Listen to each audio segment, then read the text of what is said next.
In the north, where forests breathe mist and rivers hum with old names, there rises a hill that remembers lightning. They call it the Hill of Perkūnas, where the sky first touched the earth in fire. Long before kingdoms or crosses, the wind carried his name. When the world was young, a farmer fell to his knees beneath the dying sun, and the storm answered.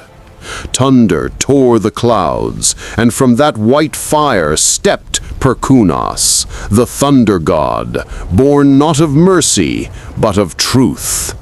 He struck where lies were spoken, and gave his light to those who lived without fear. The people built him an altar of stone and oak, and every storm became their prayer. When warriors called upon his name, lightning crowned their weapons. Rain fell like blessings. They believed justice itself roared from the sky. But time reshapes all faiths. New gods rose, and the storm was buried beneath a church of stone. Yet the earth beneath it still trembled. Even silence could not hold his voice.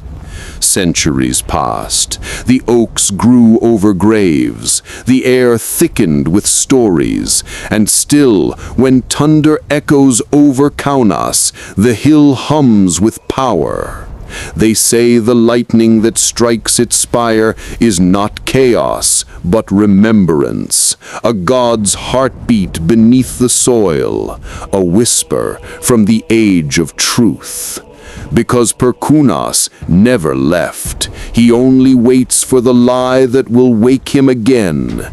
Every storm is his warning, every flash his gaze, and when the rain finally breaks, the world breathes easier, not knowing whose hand spared it from the next strike.